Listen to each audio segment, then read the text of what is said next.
Hello everyone! For today's video, we will talk about metric unit of measurement. We will convert measurement from one unit to another unit in metric system. But before we will be doing our conversion, let us recall the units of measurement in metric system.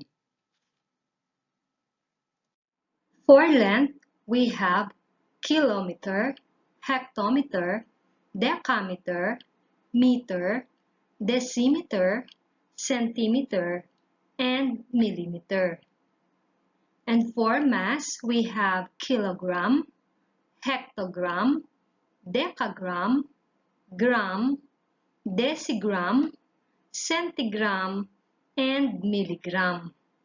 And for capacity, we have kiloliter, hectoliter, decaliter, liter, deciliter, centiliter, and milliliter. The prefixes kilo, hecto, deca, deci, centi, and milli will help you a lot in the conversion. To help you set up a chart, always remember a mnemonic device. King Henry died unexpectedly drinking chocolate milk. Each word in the King Henry phrase represents a metric unit. King represents kilo, Henry, hecto, died, deca, unexpectedly the basic units. We have meter, gram, and liter. Drinking represents deci, chocolate represents centi, and milk, milli. So we have a mnemonic device, King Henry died unexpectedly drinking chocolate milk.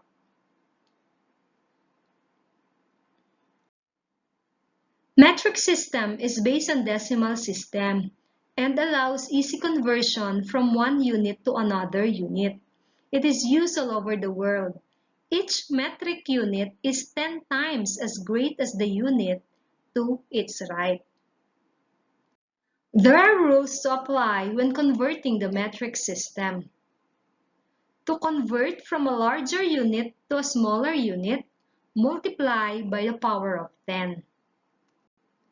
To convert a smaller unit to a larger unit, divide by the power of 10. Let us now convert unit from another unit in metric system. Let us have example number 1. Convert 5.5 kilometer to meter. Since each metric unit is 10 times as great as the unit to its right, so ibig sabihin, 1 kilometer is equal to 1,000 meter. Kilometer to meter has 3 moves. 1, 2, 3. So, ang may 30 na power of 10 ay 1,000. So, since we are converting larger unit to a smaller unit, we need to multiply. We will multiply 5.5 by 1,000. And 5.5 multiplied by 1,000 is equal to 5,500. So, that means 5.5 kilometer is equal to 5,500 meter. Let's have example number 2. Convert 67.9 centimeter to hectometer. So we have centimeter to hectometer. Has 4 moves. 1, 2, 3, 4. And we are converting a smaller unit to a larger unit. So that means we need to divide by the power of 10. So 4 moves siya. What is the power of 10 that has 4 zeros? Okay, correct. So it is 10,000. So that means we need to divide 67.9 by 10,000. Since 1 hectometer is equal to 10,000 centimeter.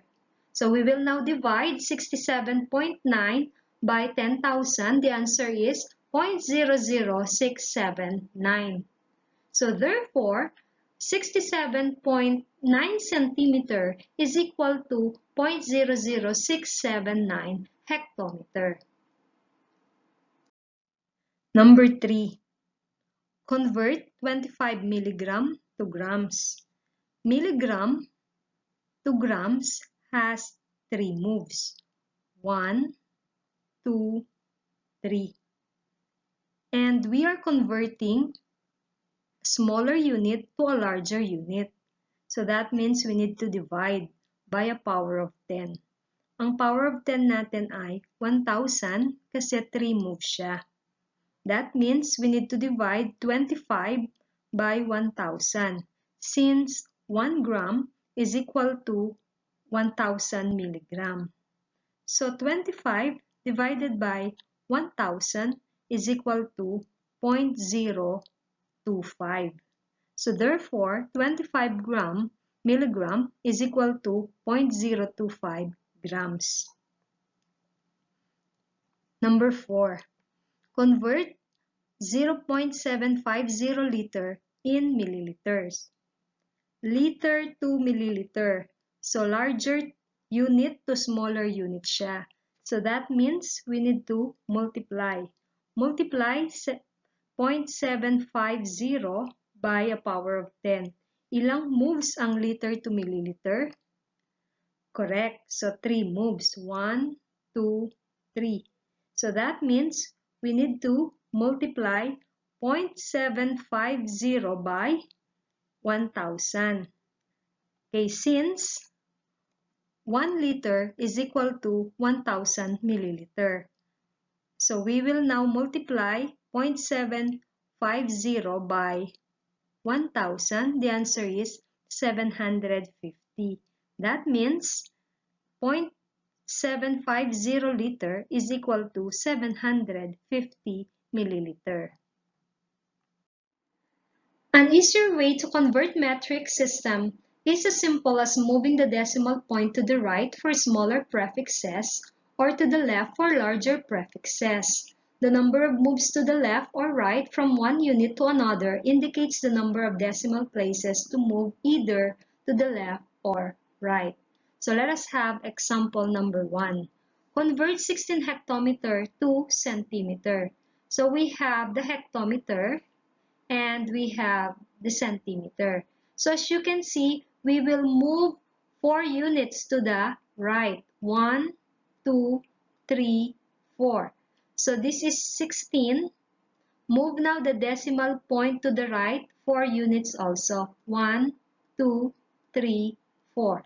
Then you put 0 for the spaces.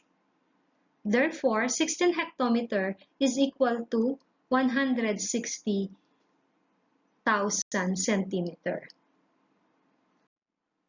Example number 2.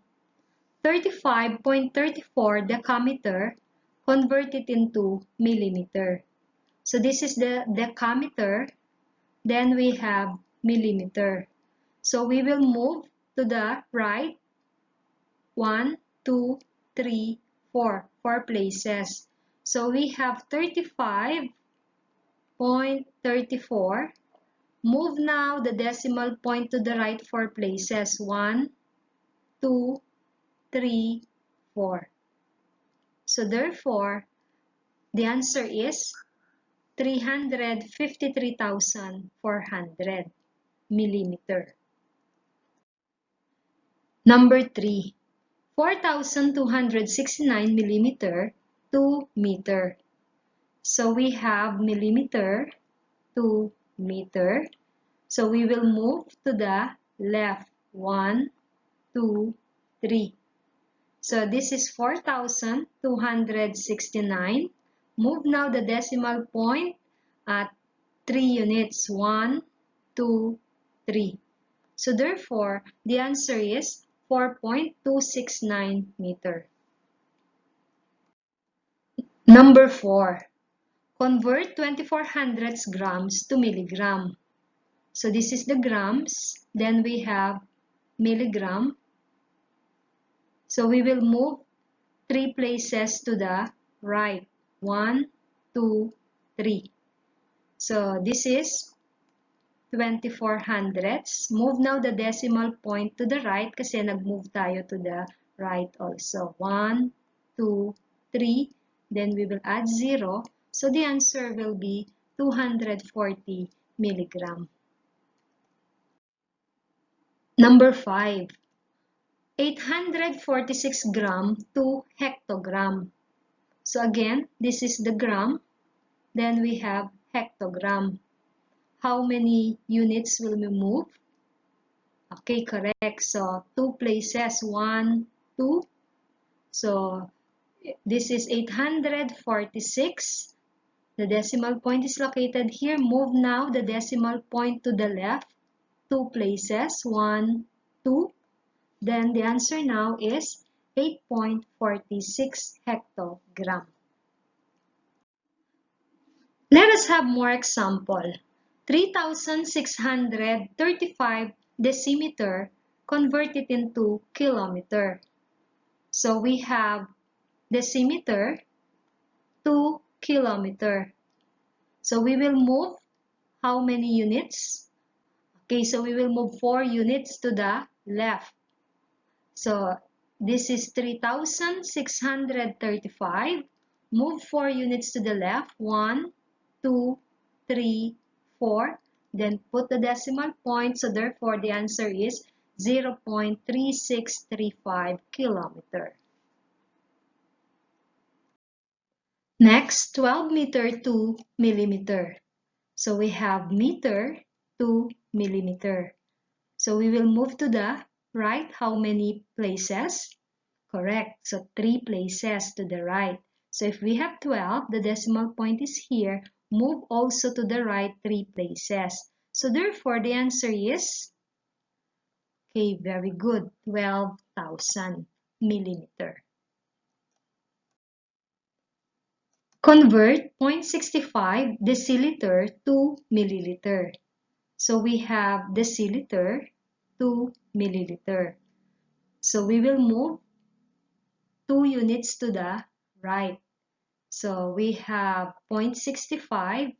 Move the decimal point 2 units to the right. 1, 2. So therefore, the answer is 65 milliliter. Next one, convert 12 milliliter to liters. So this is milliliter. Convert it into liters. So we will move to the left, 3 units to the left. So we have 12, 1, 2, 3. Then put a decimal point, you add 0. So the answer is 0.012 liters.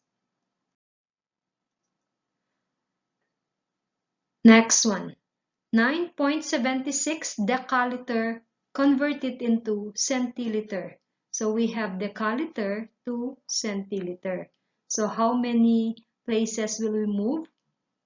Okay, correct. So we will move 3 places. So this is 9.76. Move the decimal point 3 units to the right. 1, 2, 3. So therefore, the answer is 9,760 centiliter. Try to answer the following. You may pause the video and later be able to check your answers. Number 1, 0.12 milliliter to liter. So we need to move 3 places to the left. So therefore, the answer is 0.00012. Number 2, 6.3 meter to kilometer. So we need to move 3 places to the left. So therefore, the answer is 0.0063.